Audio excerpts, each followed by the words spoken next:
नमस्कार। कैसे हैं दोस्त सब रायपुर वासी। आप सबको मेरा प्रणाम। रायपुर में कोरोना 40 प्लस हो गए हैं। हमें बहुत दुख है और इंडिया में 1 लाख के पार चला गया है आंकड़ा। इसका भी हमें बेहद दुख है। तो सब इन सब चीज़ों का परहेज करें, पालन करें, लॉकडाउन का, सिस्टमों का ख्याल रखें, सरकारी नियमों को मान्यता रखें।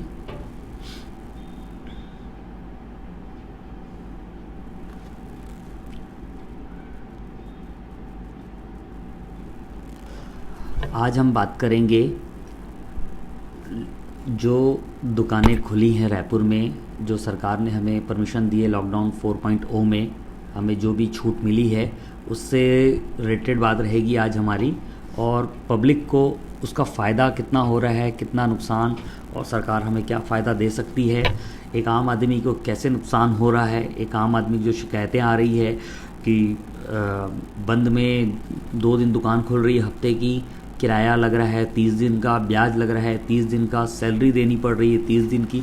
इन सब चीज़ों के ऊपर आज हम बात करेंगे। इस विषय में बात करेंगे सरकार चाहे तो क्या कर सकती है, सरकार क्या चाहे न करे। तो सब चीज़ें सरकार के हाथ में है। सरकार तो ठीक है कि होती ही है कि हमारा भला ना करे, लेकिन हमको अपना भला कैसे करवाना है इसके विषय में आज हमको बात करना है। ठीक है, आज हम कुछ दोस्तों को पहले वेलकम कर लें। कपिल पहुजा जी भैया वेलकम, दिनेश कोडवानी जी आपका भी भैया वेलकम, विवेक कुन्नानी भाई राजस्वामी, इस्लाम सिद्दीकी जी इस्लाम भाई वेलकम, नमस्कार भाई। आप सब कैसे हैं? उम्मीद करता हूँ स्वस्थ होंगे, सब बढ़िया होंगे। लॉकडाउन के समय में सरकार की मान्यताओं का जो भी गाइडलाइन है उसका पालन करें, सोशल डिस्टेंसिंग का पालन करें, फिज़िकल डिस्टेंसिंग रखें।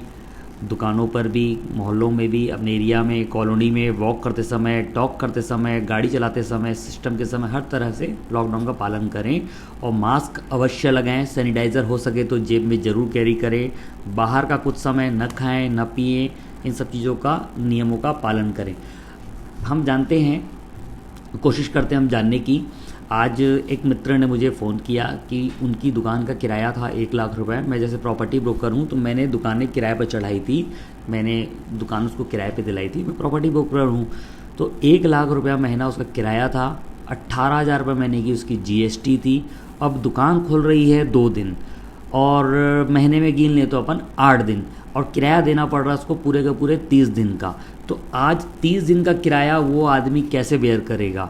आज क्या सरकार को इस ओर ध्यान नहीं देना चाहिए? आप और हमको मिल के इसके लिए जागरूकता नहीं लानी चाहिए कि बस सरकार की कठपुतली बने रहेंगे, जैसा सरकार बोलेगी हमको वैसा करना है। GST आपसे पूरा लिया जाएगा, सब चीज़ें आपसे पूरी ली जाएगी, बैंक किस्तें पूरी ली जाएगी, ब्याज पूरा लिया जाएगा, लोगों को आपको सैलरी पूरी देनी पड़ेगी, लेकिन आपको सरकार से हर चीज़ अधूरी देनी पड़ेगी। ऐसा क्यों?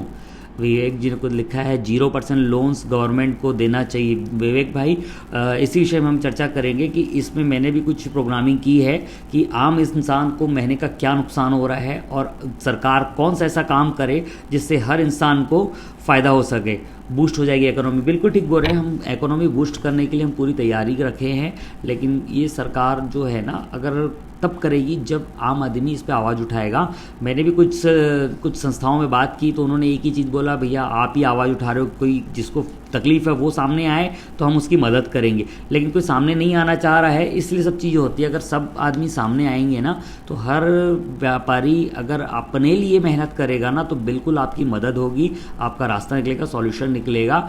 आपके ऊपर जो हर महीने का लोड है अभी आपको पता नहीं पड़ रहा है, आने वाले कुछ दिनों में आपको एहसास होगा कि आप कितना नुकसान उठा रहे हैं और कौन सी भारी तकलीफ आपको और आगे आने वाली है। ये आप इन चीज़ों का ध्यान नहीं दे रहे हैं। लेकिन मैंने कुछ व्यापारियों से बात की, मुझे कुछ व्यापारियों की फ़ोन आई जब किराए की उनको तकलीफ़ आने लगी, डिस्प्यूट होने लगे मकान मालिकों से, बिजली बिल अनाप शनाप आने लगे, सब चीज़ों पे। तो फिर मुझे भी ऐसा लगा कि हमें इस चीज़ों पर बात करनी चाहिए, इस विषय पे एक दूसरे से पूछना चाहिए, हाल हवाल लेने चाहिए और कोशिश करनी चाहिए कि हम इन चीज़ों पे अपना भला कैसे कर सकते हैं। दूसरों का भला ना करें, लेकिन एटलीस्ट अपना भला करने के लिए अपन मुझे क्या करना चाहिए। मैंने छत्तीसगढ़ चैम्बर ऑफ कॉमर्स से इस विषय में बात की तो चैम्बर ने भी मुझे जवाब दिया कि भाई अभी तक हमारे पास कोई शिकायत लेकर नहीं आया है, इसलिए हम उस और बात नहीं करेंगे। जबकि आने वाले 6 महीने बाद छत्तीसगढ़ चैम्बर ऑफ कॉमर्स का चुनाव है। तो आप सबको ध्यान रखना है कि चैम्बर इंतज़ार कर रहा है कि आप वहाँ पर जाएंगे, अपनी शिकायत दर्ज कराएंगे, तब वो जाके आपके लिए काम करेगा। मतलब ऐसा भी होता है, मैंने पहली बार देखा। तो आपसे निवेदन है कि इन सब चीज़ों पर ध्यान रखिए। हमारे भी लक्ष्मण सिंहानी जी हैं, लक्ष्मण भैया आपका भी वेलकम। गौरव जयसिंघानी जी वेलकम। नंदू मांधवानी जी भैया वेलकम। अमित छाबड़ा जी भैया नमस्कार, हम सबका वेलकम। सतीश चैनानी जी भैया वेलकम, आप सबको नमस्कार। सचिन मेघानी जी, सचिन भैया नमस्कार, कैसे हैं? तो हम इस विषय में बात करते हैं कि एक आदमी किन किन चीज़ों में घिरा हुआ है। इतनी सारी चीज़ें जो हमने फाइंड आउट की है। जो नितिन भैया प्रणाम। आज सबको जो तकलीफ़ें आ रही है, आज मैं मकान मालिकों से बात करने गया था। पंडरी में कुछ दुकान मैंने किराए पर चढ़ाई है। उनका 1 लाख किराया है, किसी का 1.5 लाख रुपए किराया है, किसी का 2 लाख रुपया किराया है। तो उसको क्या क्या ऐसा नुकसान हो रहा है, क्या क्या ऐसा खर्चा लग रहा है कि वो कितना कर्जदार हो रहा है कि अगर उसको दुकान चला के देश में आगे दुकानदारी करने के बाद वो कर्जदार बनेगा, डिफ़ॉल्टर बनेगा, कि देश के आर्थिक सहयोग करेगा, कि क्या होने वाला है। 20 लाख करोड़ से उसे नुकसान है, फ़ायदा है, क्या है, इस विषय में हम आज चर्चा करते हैं। मैंने कुछ चीज़ें फाइंड आउट की है, कृपया ध्यान से सुनिएगा। एक आम व्यापारी कार की EMI 20,000 रुपये, बाइक की EMI 8,000 रुपये, रेंट दुकान का 1 लाख रुपया, रेंट के ऊपर GST 18,000 रुपया, घर का किराया या घर की किस्त, अगर आप घर लेते हैं तो कम से कम 50,000 रुपये कम से कम किराया आपकी EMI बैठती है। घर की EMI 50,000 रुपये। 1 लाख रुपये किराया वाली दुकान आपकी है तो उसकी सैलरी भी आप मान के चलिए कम से कम 50,000 रुपये सैलरी भी आप देते होंगे। उसके बाद बिजली बिल कम से कम 10,000 रुपये महीना देंगे। CC लिमिट बैंक की आपकी 20 लाख रुपये की CC लिमिट है तो 20,000 महीना आपका ब्याज मान लीजिए। क्रेडिट कार्ड अगर आप पे करते हैं टाइम पर तो ठीक है, बाकी आज की स्थितियों में नहीं है, इसलिए 5,000 रुपये अपन उसका भी आप लेके चलते हैं मिनिमम चार्जेस। DTH लगाते हैं, टाटा स्काई या कुछ भी रिचार्ज लगाते हैं तो DTH का भी अपना 500 रुपये। उसके बाद मोबाइल रिचार्ज कराते हैं 300 रुपये महीना। वाईफाई लगवाते हैं 1,000 रुपये महीना। घर खर्चा कम से कम 25-30 हज़ार रुपये महीना। स्कूल का खर्चा 20,000 रुपये महीना। मेडिकल खर्चा 10,000 रुपये महीना। पेट्रोल 2 व्हीलर का खर्चा 1,500 रुपये महीना। कार का पेट्रोल 2,000 रुपये महीना। LIC आप साल की 1 साल बढ़ाते होंगे 20,000 25,000, आप 2,000 रुपये महीना उसको भी मान के चलिए। आप कुछ पर्सनल शौक करते होंगे, पान खाते होंगे, गुटखा खाते होंगे, कोई ड्रिंक लेते होंगे, सबका मिला लीजिए तो आपका 10,000 रुपये महीना वो खर्चा आता होगा। इनकम टैक्स आप साल की 1 साल बढ़ाते होंगे 10,000 20,000 बढ़ाते होंगे, आप 2,000 महीना वो मान के चलिए। ये 1,000 रुपये महीना आप मान के चलिए। ये सब खर्चे हो गए। डोनेशन कोई ना कोई अभी आपको PM care fund, CM care fund या किसी न किसी संस्था में लग रहा होगा। उसके अलावा बहुत से ऐसे खर्चे होंगे जो हमें याद नहीं आ रहे होंगे। तो ये सब खर्चा मिला के महीने का एक पंडरी कपड़ा व्यापारी के ऊपर 4 लाख रुपए महीना खर्चा आता है। मैंने एक चीज़ बताई है, आप बिल्कुल उन सब चीज़ों को जोड़िएगा। मोटा मोटी 3,60,000 रुपये खर्चा बैठता है, जो 30-40 हज़ार रुपये खर्चा आप भूल रहे होंगे। सोसाइटी मेंटेनेंस, मार्केट मेंटेनेंस, टूट फूट, दुनियादारी, मतलब 4 लाख रुपए महीना एक दुकान का खर्चा बैठता है, एक व्यापारी के ऊपर खर्चा बैठता है। उससे आप 3-4-5 घर चलते हैं। आप 2 महीना 22 मार्च को लॉकडाउन हुआ है, आज 22 मई होने पर आ गई है। मोटा मोटी 60 दिन यानी 2 महीना 4 लाख रुपए महीने का खर्चा, 2 महीने का 8 लाख रुपए खर्चा। तो इनके लिए सरकार ने क्या किया, इन सब चीज़ों के लिए क्या हुआ, क्या सच्चाई है? आप 4 लाख रुपए महीना कर रहे हैं, उसके बाद आगे आप दुकान चलाते हैं, आने वाले 6 महीना साल भर आपका बिजनेस बहुत अच्छा नहीं होने वाला है, तो आपके ऊपर कितना लोड बढ़ने वाला है, क्या इन बारे में सोचा है? सरकार ने आपको 20 लाख करोड़ का फिर से बेवकूफ़ बना दिया। 20 लाख करोड़ में आपको क्या मिलने वाला है, क्या इसके बारे में आपने विचार किया? आप इसके बारे में विचार कीजिए। आप जिस सांसद को वोट दिए हैं बिल्कुल उसके पास जाइए, उसको दिन रात फ़ोन लगाइए, बताइए मेरा ये खर्चा है, अपना खर्चा निकालिए। आप उनके पास जाइए और बोलिए मैंने जो आपको बोलने से वोट दिया था, सांसद महोदय जी, विधायक महोदय जी, मैंने आपके बोलने से वोट दिया है आपको, आज 20 लाख करोड़ में मुझे क्या मिल रहा है, मुझे कृपया समझाएं। 20 लाख करोड़ का जो हाल है उसको तो कहीं किसी व्यापारी के ऊपर नहीं, यार एक व्यापारी ऊपर जो 3 से 4 लाख रुपए महीने का फिक्स एक्सपेंसेस है वो नहीं पटा पाएगा 2 महीना 4 महीना, तो जाके कहीं ना कहीं उसको दुकान बंद करनी पड़ेगी, डिफ़ॉल्ट करना पड़ेगा, मार्केट में लाखों रुपए उसको देने होंगे। तो ये स्थिति बहुत बेहतरीन तरीके से आने वाली है, जिसका श्रेय का पूरा हमारे आदरणीय प्रधानमंत्री जी पर जाएगा, क्योंकि उनके गलत समय पर लॉकडाउन करने से ऐसा हुआ है। अगर वो लॉकडाउन फरवरी स्टार्टिंग में कर देते, जनवरी में जब केस आया था फरवरी लॉकडाउन होता, तो शायद आज ये हाल देश का न होता। तो इसकी गलती भी हमको और आपको भुगतना है। तो जब प्रधानमंत्री जी ने बोला था आप कोई भी सांसद हो, आप वोट भाजपा को दीजिए, आपका वोट सीधा मेरे तक आएगा और मैं इसका जवाबदार रहूँगा। तो आज उस भाषण को एक बार वापस दोहराइए और देखिए, आप बिल्कुल जाके अपने सांसद से बोलिए, हमें लिखित में दीजिए कि हमारा जो महीने का 4 लाख रुपए खर्चे का नुकसान हुआ है, उसका 2 महीने का 8 लाख रुपए नुकसान हुआ है, उसकी भरपाई आप किस रूप में हमारे 20 लाख करोड़ से करेंगे। तो आपको भी समझ में आ जाएगा कि ये सब बातें सिर्फ चुनाव के टाइम अच्छी लगती हैं, कि सच्चाई में वो आपके साथ खड़े हैं, नहीं तो अगली बार आपको इन सब चीज़ों को भी ध्यान रखना है। तो दोस्तों, मैं कोई यहाँ पर पार्टी वाइज नहीं बोलना चाहता हूँ, लेकिन हमारे देश में प्रधानमंत्री भाजपा के हैं, इसलिए हमें आज भाजपा के सांसदों से सवाल करना बनता है।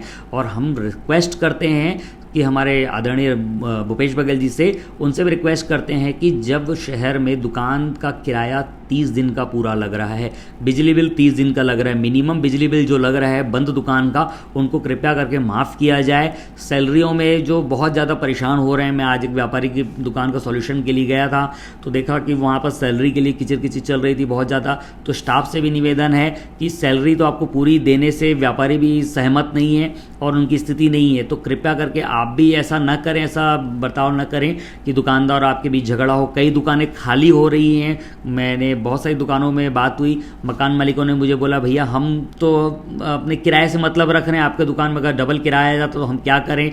तो और अगर आप ज़्यादा कमाते हैं तो हमें किराया बढ़ा के नहीं दे। लेकिन इस समय मानवता को देखते हुए किराया मकान मालिकों को भी छोड़ना चाहिए, न और नहीं छोड़ पाते तो कुछ ना कुछ रास्ता निकालना चाहिए।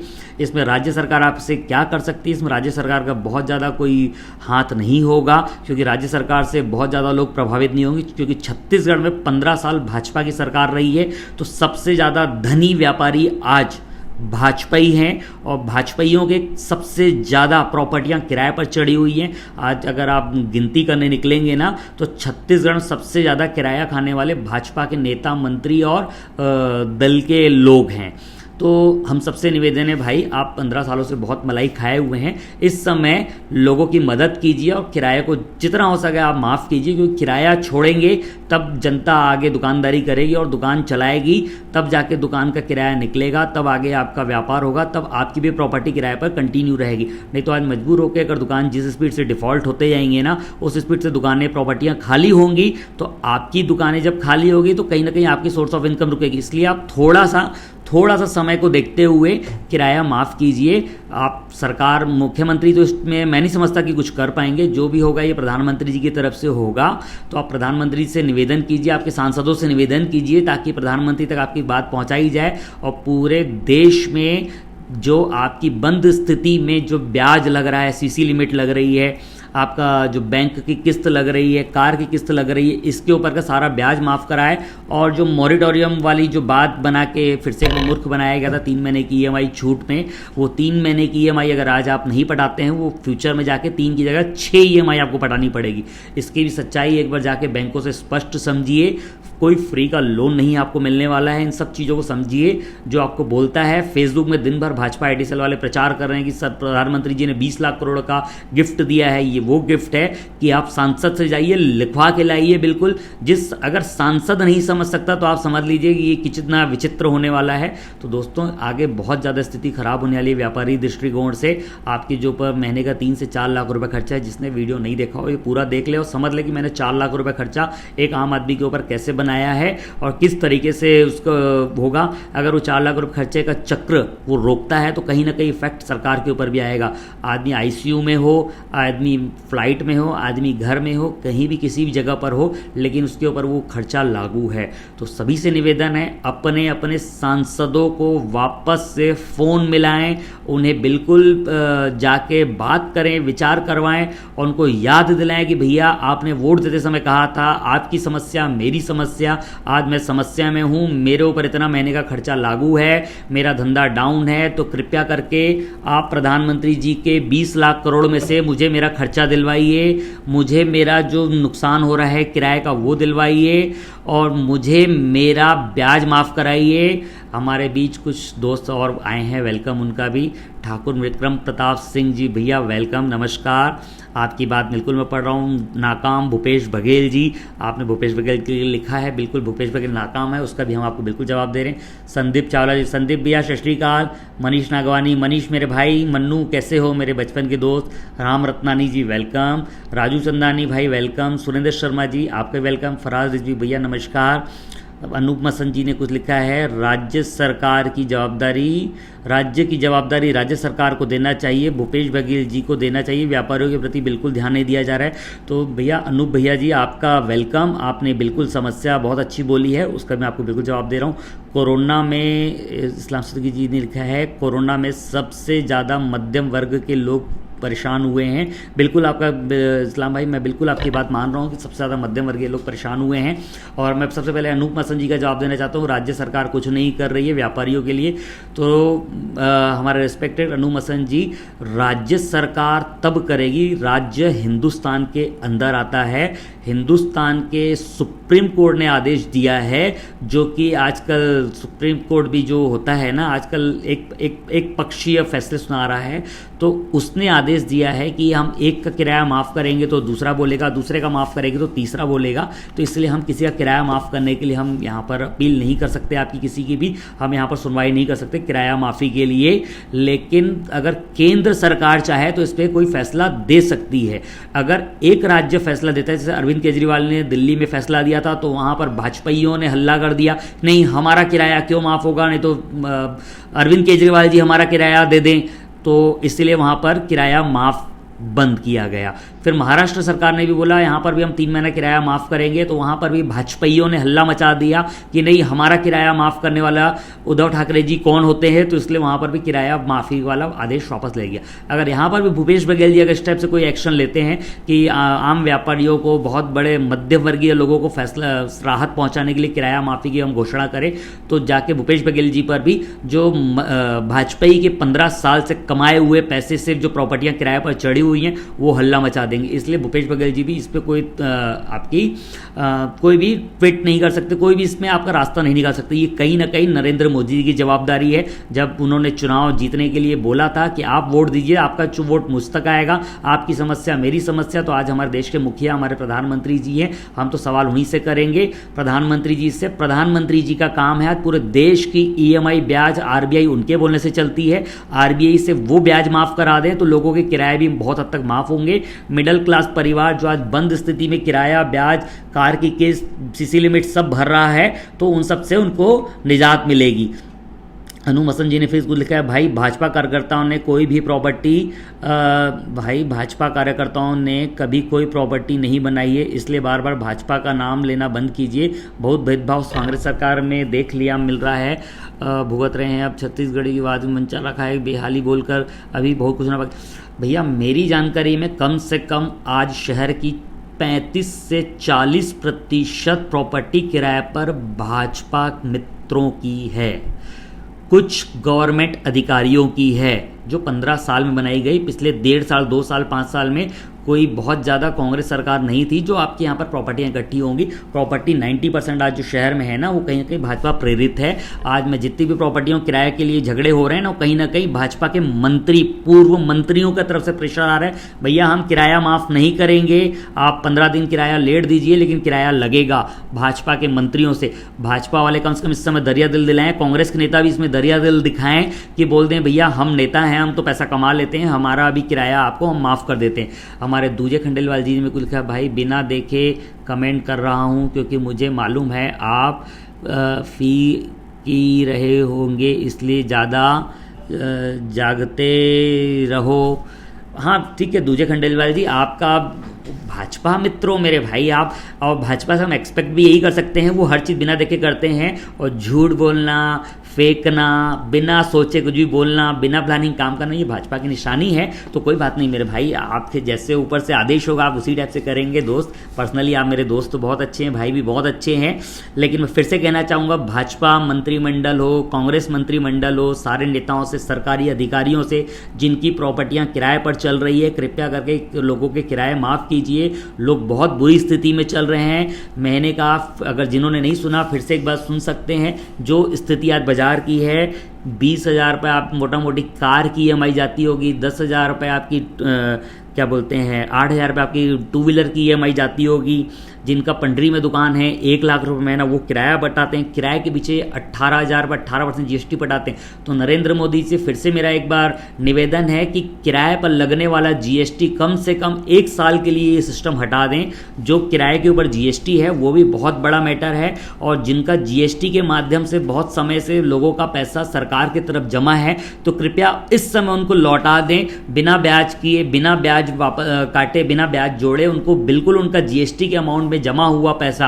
एक मेरे सीमेंट वाले मित्र हैं जिन्होंने मुझे बताया कि भाई सीमेंट में मैंने इस टाइप से ट्रेडिंग की थी, सरकार के पास मेरे 35 लाख रुपए जमा है, और आज मुझे बाजार से 20 लाख रुपया लेकर उसके पीछे 1 रुपया ब्याज पटा रहा हूं, मतलब 20 लाख रुपया लेकर 20,000 रुपये महीना मैं ब्याज पटा रहा हूं, और सरकार के पास मेरा GST के रूप में 35 लाख रुपया जमा पड़ा है। तो भूपेश सरकार इसमें कुछ नहीं कर सकती, इसमें सिर्फ मोदी जी कर सकते हैं, RBI कर सकती है, और फाइनेंस मिनिस्टर कर सकते हैं। तो आप सबसे निवेदन है कि अपने सांसदों के पास जाइए, विधायक इसमें आपकी मदद शायद न कर पाए, फिर भी आप विधायक के माध्यम से जाइए, आप अपने पार्षद के माध्यम से आइए, सबके माध्यम से जाइए, और सांसदों को बिल्कुल उनको काम बताइए कि आपका काम है, प्रधानमंत्री जी तक आप हमारी बात पहुंचाइए। मैंने कल परसों अपने कुछ दोस्तों से बात की थी, छत्तीसगढ़ चैंबर ऑफ कॉमर्स, मैंने पर्सनल बात की कि भैया आपने किराया माफ़ कराने के लिए कोई आवेदन किया है या क्या है। जैसे भूपेश सरकार ने 2 महीने का बिजली बिल माफ़ करने के लिए बोला, लेकिन बिजली बिल आ रहे हैं, तो इसमें कहाँ मिसकम्युनिकेशन है, इसमें क्या मिसकम्युनिकेशन है, क्यों बिजली बिल माफ़ नहीं हो रहा है? क्या आपने सरकार से कोई बात की? बोले हमारे पास कोई शिकायत नहीं है, इसलिए हमने कोई शिकायत नहीं आई, इसलिए हमने उस पर कोई काम नहीं किया। तो दोस्तों, शिकायत का इंतजार मत कीजिए। अगर आपके पास कोई ऐसी चीज़ आती है कि आम इंसान का आप किसी टाइप से भला कर सकते हैं, तो बिल्कुल आप उनका भला कीजिए।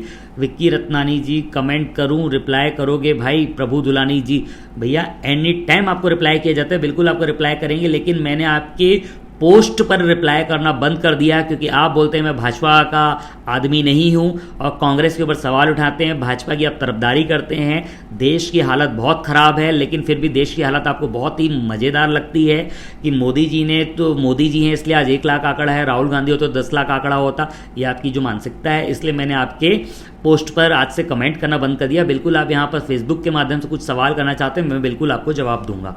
विशाल मनकानी जी, वेलकम।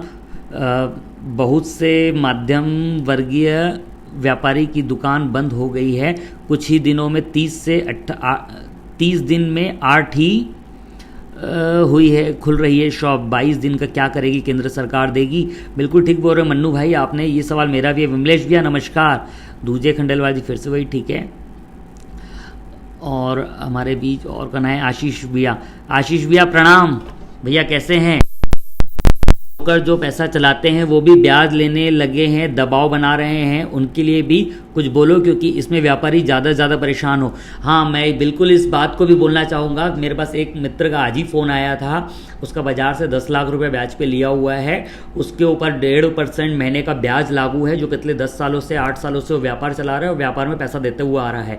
तो आज उनको ब्याज वाले बहुत ज़्यादा दबाव बना रहे हैं, तो ब्याज वालों से भी निवेदन है ना करें और इस चीज़ को समझे। अगर व्यापार ही डूब जाएगा, आज वो आप ज़बरदस्ती उनको प्रेशर करके आप ब्याज लेंगे तो उनका व्यापार डूबने पर आ जाएगा। व्यापार डूब जाएगा तो कहीं ना कहीं आपके ब्याज पे चढ़े हुए रकम बाजार में डूबने लगेगी। इसलिए आप भी इंसानियत दिखाइए, इस बार इसमें आप भी दरिया दिल दिखाइए। आपने 10 लाख के ब्याज को आज कमाते कमाते 10 का 4 बना लिए, 14-15 बढ़ा लिए हैं। मैं ऐसे कई ब्याज वालों को जानता हूं जो बाजार में पहले 1 करोड़ चलाते थे, अब 10 करोड़ पे चला रहे हैं। तो 9 करोड़ पर उन्होंने कोई दाल और आटा से मेहनत करके नहीं कमाया है, बहुत हद तक ब्याज का पैसा है। तो मैं ऐसा आपसे कोई बैर नहीं रखता, लेकिन मैं ऐसा निवेदन करना चाहता हूँ कि ब्याज को इस टाइप से आप कुछ समय के लिए माफ़ कर दें, कुछ समय के लिए उनको दरिया दिल दिलाएं दिलाइए, उनसे उनके लिए इंसानियत के प्रति वो रखिए, क्योंकि लॉकडाउन किसी एक आदमी के नाम से नहीं आया है, ये सरकार की गलती से आया है, तो इस पर आम इंसान की कोई गलती नहीं है। तो प्लीज़ आप उनके लिए कोई कॉपरेट कीजिए। शमा पंजवानी जी कुछ बोलिए। हेलो विक्की है, नमस्ते शमा पंजवानी जी। मनीष मंधानी जी भैया वेलकम।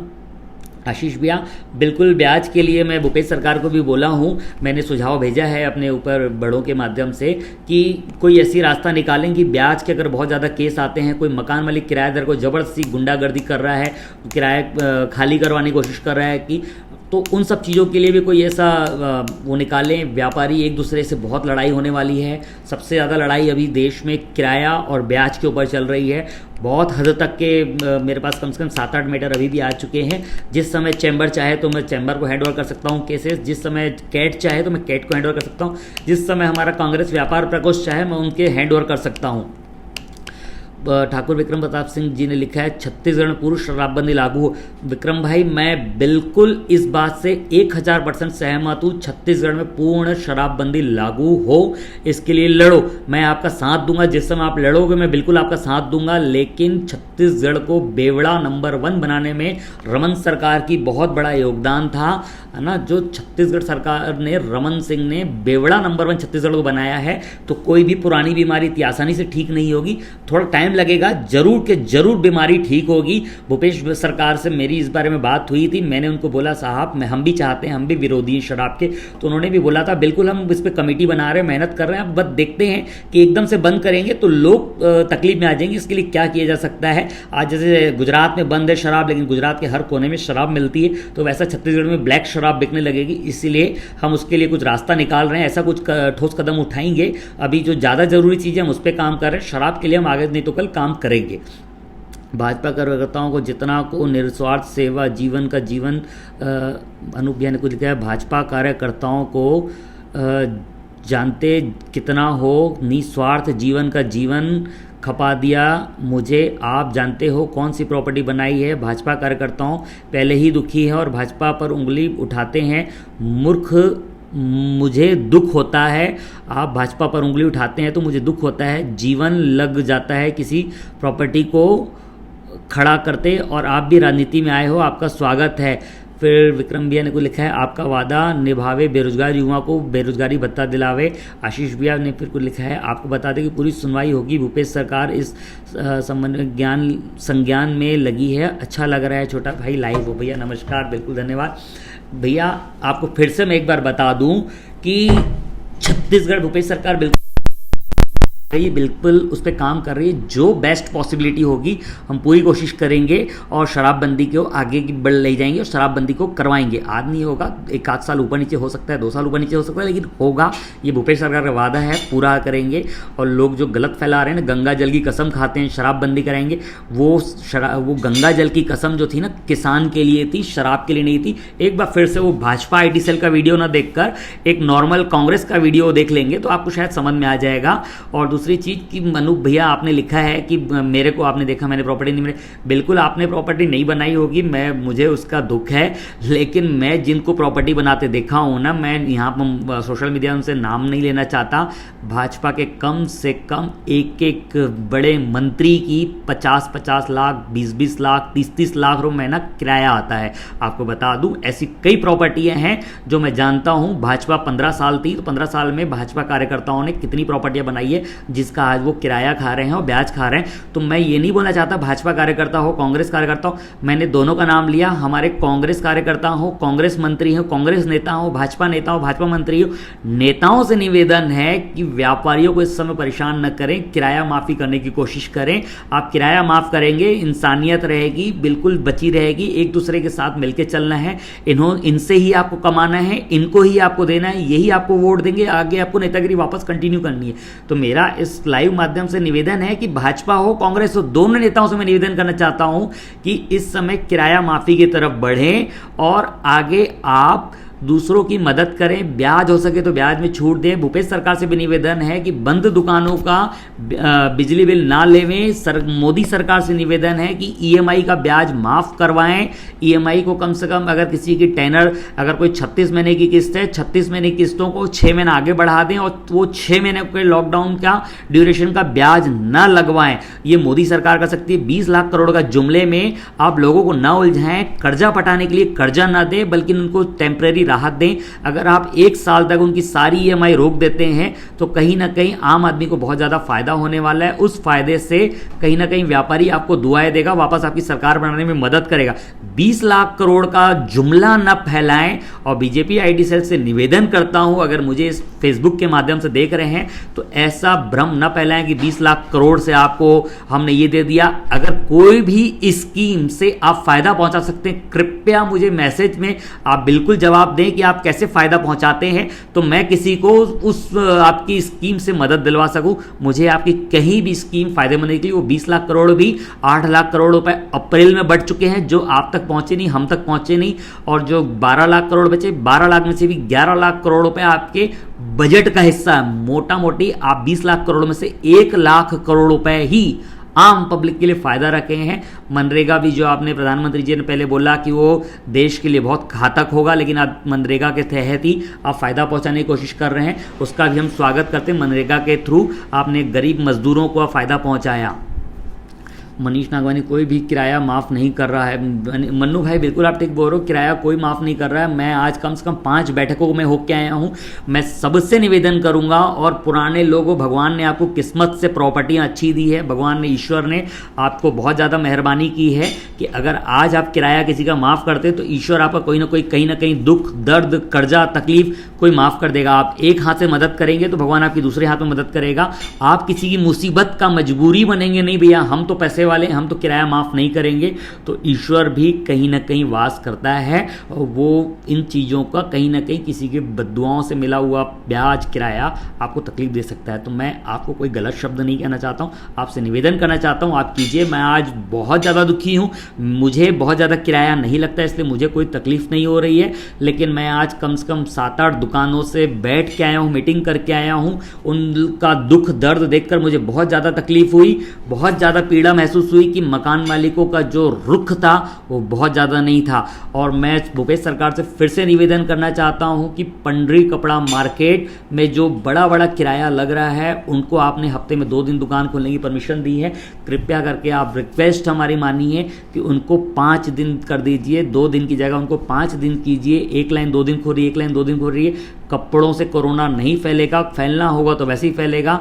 शराब के माध्यम से कोरोना वैसे ही बहुत ज़्यादा फैल गया है, और जितनी ज़्यादा भीड़ रहेगी बाजार में, अगर आप 2 दिन दुकान खोलते हैं तो उसके नाम से भीड़ और ज़्यादा बढ़ने वाली है। जितनी भीड़ बढ़ेगी, जितना शॉर्ट टाइम रहेगा, भीड़ बढ़ेगी तो कोरोना बढ़ेगा।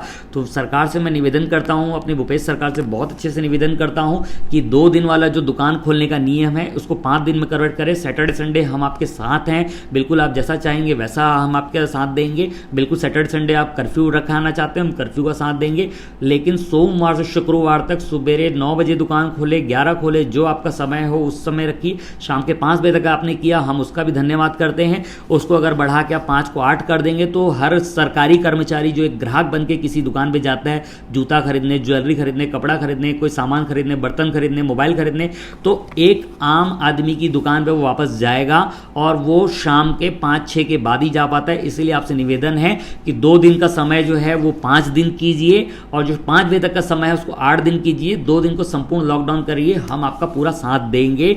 आप आदमी जब तक धंधा नहीं करेगा तो सरकार आपको टैक्स नहीं पहुंचा पाएगा। अगर जीएसटी के रूप में, किसी भी रूप में आपको कैसे पहुंचाएगा टैक्स? ना वो किराया पटा पा रहा है, ना ब्याज पटा पा रहा है, ना ईएमआई दे पा रहा है। कईयों के साथ ऐसी अभी बहुत दिनों में, मतलब बहुत जल्द ये चीज़ आपको देखने आने वाली है कि बहुत दुकानें खाली होने वाली है, तो उतनी कहीं ना कहीं आम आदमी की स्पीड से डिफाल्टर होंगे। चेक बाउंसेस के केस 4 गुना नहीं 4000 गुना बढ़ने वाले हैं देश में। इसके लिए कोई स्कीम लाइए, वन टाइम सेटलमेंट का कोई ऑप्शन निकालिए, उनके लिए कोई नया बिजनेस लाइए, बाहर से फैक्ट्रियां लेके आइए। चाइना में आज बहुत कुछ बंद होने के कगार पर है, तो पूरे विश्व में। तो हम छत्तीसगढ़ सरकार से निवेदन करते हैं, कम से कम 150 फैक्ट्रियां ऐसी छत्तीसगढ़ के अंदर लेके आइए, जिससे आम आदमी को फ़ायदा पहुंचे और रोजगार मिले। कहीं ना कहीं जो व्यापार बंद होने का गार पर है वो व्यापार वो बाहर पहुंचे। और मैं अपने छत्तीसगढ़ वासियों से, हमारे देशवासियों से निवेदन करना चाहता हूं, कोई भी ऐसी चीज़ जो आप छत्तीसगढ़ से, मैं उनसे निवेदन करना चाहता हूं जो हर महीने चाइना जाते थे, कृपया देश को बर्बाद ना करें। देश का पैसा देश में ही रहने दें। आप बैंकॉक घूमने जाते थे, सिंगापुर घूमने जाते थे, दुबई घूमने जाते थे, तो कृपया अब कम से कम 1-2 साल न जाएं। तो किसी भी रूप में, आरएमबी के रूप में, डॉलर के रूप में, बात के रूप में पैसा आप देश का बाहर ले जाते हैं, कृपया उन सब चीज़ों को बाहर न ले जाएं। देश का पैसा देश में रहेगा तो देश की गरीबी दूर होगी। देश के किसी भी रूप में पैसे को बाहर ना भेजें। आज मोदी सरकार के आने के बाद 2014 के बाद हमारा जो चाइना और इंडिया का कारोबार है वो 1000 गुना एक्सपांड हुआ है। कृपया उनसे स्टॉप कीजिए। हमारे छत्तीसगढ़ नई फैक्ट्रियों की तरफ ध्यान लगाइए। भूपेश सरकार से निवेदन करता हूं कि इस बारे में कोई ऐसी स्कीम, वन टेबल ऑप्शन को लाइए, ओटीपी, वन टेबल प्रपोजल आप लाइए। एक टेबल पर छत्तीसगढ़ में कोई भी व्यापारी अगर दुकान बंद होती है, स्थितियां खराब होती है, उनको वन टेबल परमिशन दी जाए फैक्ट्रियां चालू करने की, जिसका माल हम इंडिया में बना के हम बाहर बेच सकें। इसके लिए ट्रेनिंग लगाइए, इसके लिए कोई सेमिनार्स लगाइए, इसके लिए कोई नया प्रोविज़न लगाइए, फ्री ऑफ कॉस्ट लोगों को मोटिवेशनल ट्रेनिंग दीजिए। इस टाइप की चीज़ें अगर आप करते हैं तो हमारे छत्तीसगढ़ को हम गुजरात की तर्ज पर बहुत स्पीड से बढ़ाएंगे। व्यापारियों से भी निवेदन है, अगर किसी को कोई ऐसी स्कीम मिलती है, कोई ऐसा प्लान होता है, कृपया मुझे आप मैसेज करें।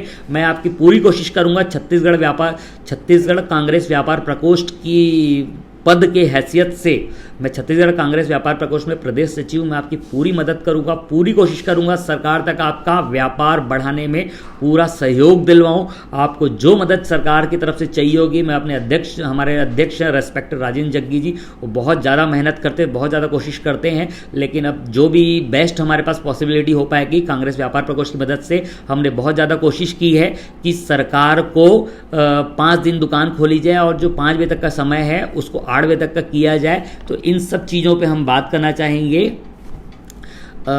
हमारे अनु मसन जी ने फिर से कुछ लिखा, ध्यान भटकाने के नए तरीके ईजाद करने में कांग्रेस पीएचडी करी है। लोकल मुद्दों से नहीं जनता न जाग जाए, इसलिए सीधा मोदी जी को बदनाम कर।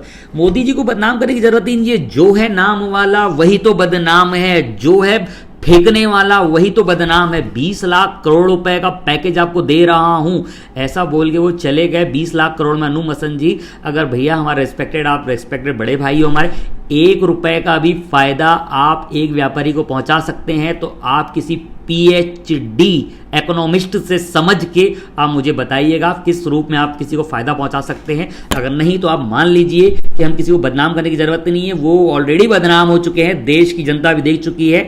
अभी जब प्रियंका गांधी जी ने यूपी में जो 1000 बसें भेजने की कोशिश की, उसको एबीपी न्यूज किस तरीके से तोड़ मरोड़ को दिखा रहा है, फिर प्रियंका गांधी जी को लाइव आके बताना पड़ रहा है कि ये हमारे पास लिखित लीगल परमिशन है, ट्विटर पर बताना पड़ रहा है क्या परमिशन है। ये है मोदी सरकार। आप मजदूरों के लिए कर रहे हैं, किसी मजदूरों से हम वोट नहीं मांग रहे, अभी हम उनको मदद पहुंचा रहे हैं। 1000 बस अपने पैसे से भेज रही है। कांग्रेस ने जो अपने रेलवे को पैसा दिया है अपने जेब से दिया है, मोदी सरकार ने नहीं दिया। 85% का मोदी सरकार जो बेवकूफी वाला दावा कर रही है, प्रूफ तो कीजिए। आप लाइव आके एक क्वेश्चन आंसर तो कीजिए। 2 कांग्रेसी नेताओं बड़ों को बैठा दो, 2 कांग्रेसी सांसदों को बैठा दो, 2 बीजेपी के सांसदों को बैठा दो, दोनों एक दूसरे की बात बता दे क्या सच्चाई है। मीडिया कितना झूठ फैला रही है अभी वो तो दिख रहा है, लेकिन कोई भरोसा, कोई बात नहीं, आज तो कल सच जागिर हो जाएगा और सही कहीं ना कहीं आ जाएगा। दीपक होतवानी जी ने बोला है, भैया आप सही बोल रहे हैं, थैंक यू दीपक भाई। विशाल कटारिया जी, भैया वेलकम। मनीष नागवानी जी बोला, विक्की भाई आप सही बोल रहे हो, सभी दुकानों को 5 दिन खुलनी चाहिए। भैया मैं आपके साथ हूँ, बिल्कुल 5 दिन खुलनी चाहिए। हमने आज भी कांग्रेस व्यापार प्रकोष्ठ के माध्यम से साहब को मेल किया है, साहब को ऊपर भूपेश सरकार को हमने पूरा रिक्वेस्ट किया है। उन्होंने कहा है हम बात कर रहे हैं, कलेक्टर से बात कर रहे हैं, कमिश्नर से बात कर रहे हैं, हम क्या प्रिकॉशंस लेकर अपन उन चीज़ों को आगे बढ़ाया जा सके, उन सबको वो किया जा सके। एक आशीष भैया ने लिखा है, एक आदमी हमारे बीच का जिसे 20 लाख करोड़ का लाभ मिला है वो बताए, पर ऐसा कोई नहीं होगा, ये सबको पता है, इसलिए ये भी जुमला ही साबित होगा क्योंकि सरकार के लोग ही इसका लाभ ले सकेंगे। बिल्कुल आप ठीक बोल रहे हैं आशीष भैया, मैं बिल्कुल 100% सहमत हूँ कि 100% ये फ़ायदा किसी भी आदमी को नहीं मिलने वाला है। वाकई ये जुमला ही है 20 लाख करोड़ रुपए का, ये सिर्फ बेवकूफ़ी बनाने का था क्योंकि मोदी सरकार के दूसरा टर्म का 1 साल पूरा हुआ, उनको अपनी भाजपा पर्ची छपानी थी, जश्न मनाना था कि हमने 20 लाख करोड़ रुपये का योगदान दिया, जिसका 8 लाख करोड़ रुपये अप्रैल में बढ़ चुका है। बाकी बचा 12 लाख करोड़, इसमें से 11 लाख करोड़ रुपये उनके बजट का हिस्सा था। जो बजट आप बताइए 30 लाख करोड़ रुपए का बजट होता है, वो होता है 4 घंटे में, और 20 लाख करोड़ रुपए का अनाउंसमेंट हो रहा है 5 दिनों में। तो ये धारावाहिक जो चला रहे हैं निर्मला सीतारमण जी और भाजपा सरकार चला रही, ये सबको समझ में आ रहा है कि ये पूरी की पूरी बेवकूफ़ी बनाने वाली चीज़ है। हमारे पप्पू भाई ने कुछ लिखा है, जेके बोपटानी जी वेलकम भाई। भाई हेयर कट बढ़िया है, धन्यवाद भाई। ये मैं गैलेक्सी साहिल भाई के यहाँ से कटिंग कराता हूँ, धन्यवाद देता हूँ साहिल भाई का। मुझे उन्होंने बोला विक्की भाई मैं आज अपनी मर्जी से बाल काट रहा हूँ, मैं बोला बिल्कुल भाई काट दो, उन्होंने बहुत अच्छे काटे, उनका धन्यवाद। सूर्यांश भाई वेलकम। तो भाई ऐसा है कि हम सबको अपने सांसदों से बिल्कुल एक बार वार्तालाप की ज़रूरत है। लॉकडाउन है, भीड़ लेके न जाएं, भीड़ कहीं भी कुछ न जाएं, और बिल्कुल आप सांसदों के पीछे पड़ जाएं। बिल्कुल उनको दिन में 5-5 4-4 10-10 फ़ोन लगाएं, बोले भैया आपने बोला था आप मुझे वोट दो, मेरा वोट मोदी जी को डायरेक्ट जाएगा, हमारा माध्यम डायरेक्ट मोदी जी से होगा। बिल्कुल मैं आपके साथ हूँ। आप बिल्कुल सांसद को पकड़िए। 20 लाख करोड़ में से आपकी दुकान का किराया कैसे माफ़ होगा, 20 लाख करोड़ में आपको ईएमआई कैसे माफ़ होगी, 20 लाख करोड़ में आपकी दुकान का ब्याज कैसे माफ़ होगा, सीसी लिमिट कैसे माफ़ होगी, कार की ईएमआई कैसे माफ़ होगी, आपको क्या फ़ायदा मिला 20 लाख करोड़ में। इतने सालों से जो आपने जीएसटी पटाई उसका फ़ायदा क्या, इनकम टैक्स पटाई उसका फ़ायदा क्या, और आप जो लॉकडाउन वाली जो चीज़ें हो रही है उसमें गलती किसी की भी हो, कुल मिला के फ़ायदा सरकार के पास है, नुकसान व्यापारियों का है, मध्यम वर्गीयों के लिए 20 लाख करोड़ में क्या फ़ायदा है। कृपया करके सांसद कॉन्फ्रेंस कीजिए, प्रेस कॉन्फ्रेंस कीजिए, एक्सपोज कीजिए चीज़ों को, क्या फ़ायदा पहुंचा रहा है। और छत्तीसगढ़ सरकार से निवेदन करूंगा कि दुकानों को 5 दिन खोलने की परमिशन दीजिए। आप बिल्कुल मान्य उनको पेट्रोलिंग कंटिन्यू पुलिस की आप बिल्कुल करवाइए, और चालान ना कीजिए, बल्कि दुकानों को बिल्कुल, जो आज भी कई दुकानों में मैंने सुना कि दुकान चालान हुई है, एक तरफ दुकान खोलने की परमिशन दी, दूसरी तरफ नहीं खोली, लेकिन कुछ रसूखदार खोल पा रहे थे, उनका चालान नहीं हो रहा, आम आदमी का चालान हो रहा है। तो मैं सरकार से निवेदन करूंगा कि आदमी की जेब में पैसे नहीं हैं, आम आदमी की जेब में बिल्कुल पैसा नहीं है। कृपया करके कोई भी सरकार से निवेदन है, कोई भी हो, कहीं भी उनका चालान न करवाएं, उनको थोड़ा समझाएं, प्यार से कोऑपरेट करें, क्योंकि इन्हीं से आपको वापस वोट लेना है। आम मध्य वर्गीयों को परेशान न करें। आपके चोट कुछ दिन के, वोट परमानेंट होते हैं, तो कृपया मध्यम वर्गीयों से चालान न कटवाएं। मेरा आपसे फिर से निवेदन है, थोड़ा सा इन चीज़ों को न्यूट्रलाइज किया जाए और थोड़ा सा इनको फिर से रिवाइज किया जाए कि आम आदमी को परेशान न किया जाए, और 5 दिन दुकान खोलने की परमिशन दें ताकि दुकान में भीड़ भी ना लगे। और क्योंकि लोग अभी कम खुल रही है इसलिए ज़्यादा भीड़ लगा रहे हैं, मार्केट लगे, अगर परमानेंट खुलेगी तो भीड़ नहीं लगेगी। अनूप भैया ने कुछ लिखा है, मध्यम वर्गीय खुद एक प्रश्नवाचक चिन्ह है, इसे लॉकडाउन में से उनकी पीड़ा सबसे बड़ी है। किराया, ईएमआई, स्कूल फीस, बिजली बिल कहाँ से पटाएगा। मैं अनूप भैया वही बोलना चाहता हूँ, मेरा पूरा का पूरा आज का वीडियो किराया, बिजली bill, school fees, EMI, car की ईएमआई, सीसी लिमिट, ब्याज और इसके ऊपर था। जिसने भी वीडियो न देखा हो पूरा एक बार वापस देख ले। मैंने बिल्कुल मोदी जी से प्रश्न किया है, बिल्कुल भूपेश सरकार से प्रश्न किया है, मैंने दोनों सरकार से प्रश्न किया है। भाजपा के सांसद हो, कांग्रेस के सांसद हो, भाजपा के विधायक हो, कांग्रेस के विधायक हो, मैंने सबसे सवाल किया है, इस समय आप आम आदमी के लिए क्या कर रहे हैं, कृपया आप क्लियर कीजिए। मोदी जी तक के सांसद पहुंचते हैं, इसलिए सांसदों से आप पूछिए 20 लाख करोड़ को आप आम आदमी तक कैसे डिस्ट्रीब्यूट करवाने वाले हैं, 20 लाख करोड़ का जुमला हमारे तक कैसे फायदा पहुंचाएगा। सांसदों से बिल्कुल लिखित में लीजिए, अगर नहीं देते हैं तो उनसे इस्तीफा मांग लीजिए। जब आप बोलना लिख के नहीं दे सकते हो, अगर आप मानते हो कि ये सब झूठ था तो आप फिर हमारे सांसद होने के लायक नहीं, हमारी आवाज़ नहीं उठा पाते। मैं छत्तीसगढ़ चैम्बर ऑफ कॉमर्स से भी निवेदन करूंगा। मैं अमर पानवानी जी को सबसे पहले धन्यवाद दूंगा, जिन्होंने सबसे पहला काम किया, उन्होंने उस चीज को क्वेश्चन मार्क किया, और बिल्कुल प्रवीण खंडेलवाल जी उनके जो हेड हैं ऑल इंडिया के, उनके माध्यम से प्रधानमंत्री जी से सवाल किया है कि आपने छत्तीसगढ़ आम इंसान को कैसे फायदा पहुंचाया, कृपया एक्सप्लेन कीजिए और व्यापारियों को फेवर में लीजिए। उन्होंने बहुत अच्छा वो किया है। मैं अमर पानवानी जी को फिर से एक बार धन्यवाद दूंगा। अभी छत्तीसगढ़ चैम्बर ऑफ कॉमर्स का फिर से एक बार चुनाव है 2020 दिसंबर के आसपास। मैं सबसे निवेदन करता हूं, इन सब 3 साल जो भुगते हैं उन सब चीज़ों को याद करें, और बिल्कुल आज आपके सवाल नहीं उठा पा रहे हैं तो आगे क्या होता है उसको ज़रूर वो करें। और दुकानों को, जैसे बहुत सारी दुकानों को आज परमिशन मिल चुकी है, आज खुली है, सैलून खुल गए। मैं धन्यवाद देता हूँ मुख्यमंत्री जी का, कलेक्टर का, कि आपने धीरे धीरे करते बहुत चीज़ों को, रेड जोन होने के बावजूद कि छत्तीसगढ़ रायपुर को बहुत चीज़ों में आपने परमिशन दी, उसका बिल्कुल आपका धन्यवाद है। बस एक बार और फिर से निवेदन करूँगा और वीडियो को समाप्त करने की कोशिश करूँगा, 5 दिन की परमिशन दीजिए छत्तीसगढ़ में, रायपुर में 5 दिन परमिशन दीजिए दुकान खोलने की। 2 दिन में कुछ नहीं होने वाला है। किराया हम लोगों को 30 दिन का लग रहा है और दुकान खोलने की परमिशन 5 दिन, क्योंकि मकान मालिक भी साफ शब्दों में बोलेगा भैया दुकान आपकी खुल रही है, भले 2 दिन खुल रही हो, 20 दिन खुल रही हो, मुझे क्या कर रहे हैं, किराया महीने का लगेगा। तो कृपया करके व्यापारियों के साथ सौतेला व्यवहार न करें। आप थोड़ी सुरक्षा बढ़ा दें, थोड़ा सा आप नियम कायदे बढ़ा दें, टाइमिंग को जैसा आपको करना है कर दें, लेकिन होलसेल वालों को थोड़ा सा परमिशन कम दे दें, रिटेल वालों को परमिशन ज़्यादा दे दें, ऐसा कुछ करें। इस टाइप से कोई नियम निकालें, तो कुछ भी ऐसी चीज़ें करें, लेकिन कुल मिला के व्यापारियों को दुकान खोलने की परमिशन बढ़ा दें। मैं धन्यवाद दूंगा राजेंद्र जग्गी जी, हमारे व्यापार प्रकोष्ठ के अध्यक्ष, कांग्रेस व्यापार प्रकोष्ठ के अध्यक्ष, जिन्होंने सीएम साहब को 2-3 बार इसके लिए पत्र लिखा है कि भैया दुकान खोलने के लिए उन्होंने बार बार मेहनत की है। मीडिया में भी उन्होंने बोला है, वो बहुत बढ़िया तैयारी कर रहे हैं कि इस चीज़ को आगे ले जाने की, कि आम व्यापारियों को कैसे फ़ायदा पहुंचाया जा सके। अगर किसी के पास कोई समस्या होती है, आपकी समस्या हल नहीं होती है, तो आप मुझे भी बोल सकते हैं। हमारे कांग्रेस व्यापार प्रकोष्ठ के अध्यक्ष हमारे राजेंद्र जग्गी जी हैं, आप उनको भी बोल सकते हैं। आप कांग्रेस के किसी भी व्यापारी को बोलिए, आप सबको बोलिए, बिल्कुल उनसे आप उम्मीद कर सकते हैं, बिल्कुल वो आपकी मदद करेंगे। और जो भी आपके पास समस्या है, कोई चीज़ नियम नहीं है, तो आप बताइए, हम आपके लिए पूरी कोशिश करेंगे। आम व्यापारी को कैसे फ़ायदा हो सकता है, आप इसके लिए हमें सुझाव दीजिए। हम सरकार और आपके बीच पूरी कोशिश करेंगे कि दोनों के बीच की मीडिएशन हो और आपकी तकलीफ दूर हो और सबका फ़ायदा हो।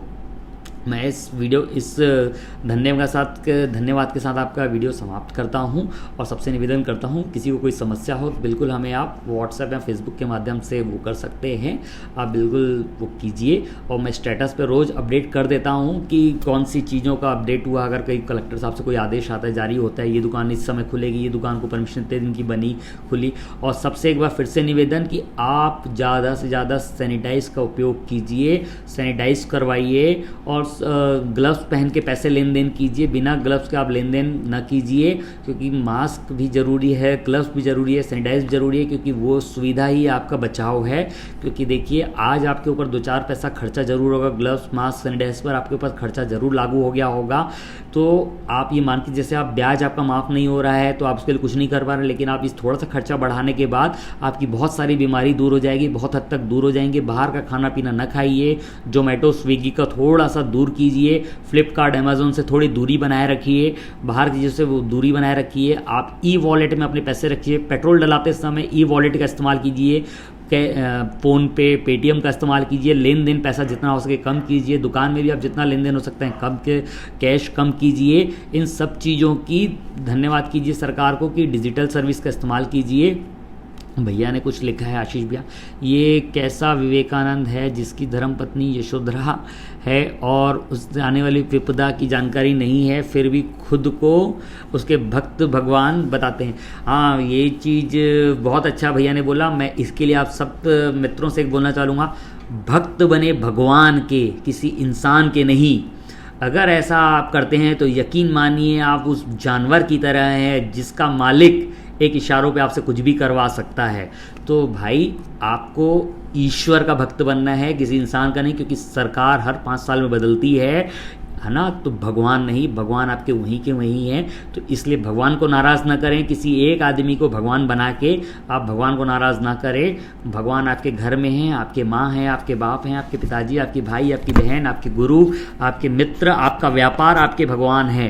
मंदिर मस्जिद में जाके भगवान ढूंढने से नहीं होता है, और किसी पार्टी में जाके किसी को भगवान बोलने से भगवान नहीं हो जाता है भाई। तो आप सबसे निवेदन है, आशीष भाई ने बहुत अच्छी बात बोली कि भक्त बने भगवान के, किसी इंसान के नहीं।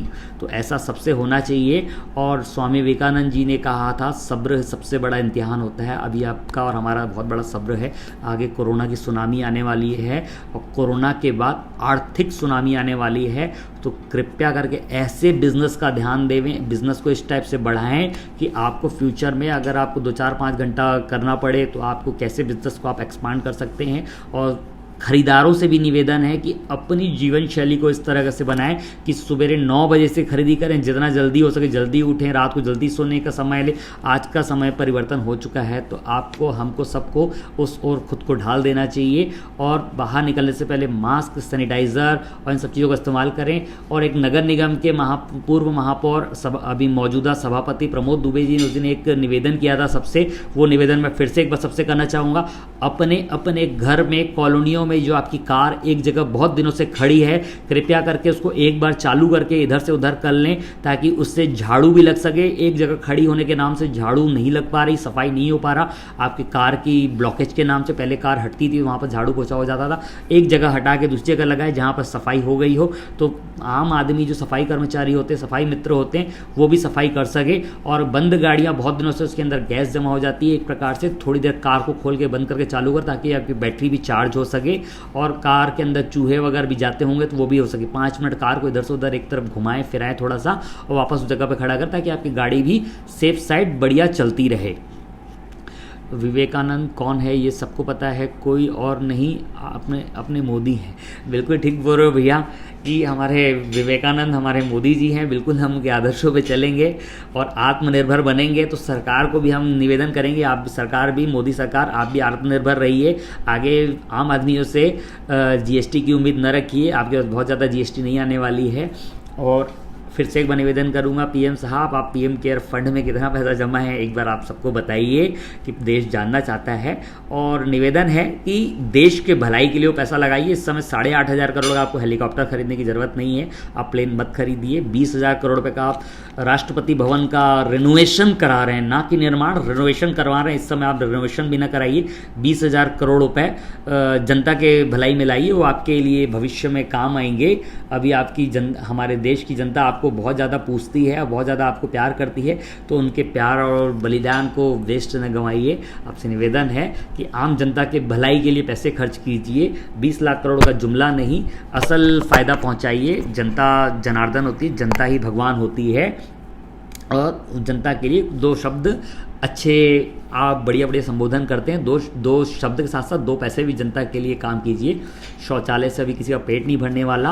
आपने चाइना इंडिया का एक बिज़नेस तो एक्सपांड करवाया है, उसको आज समाप्ति की ओर ले जाइए। और फिर से निवेदन करता हूँ, इंडिया के अंदर जितनी हो सके फैक्ट्रियाँ लाइए।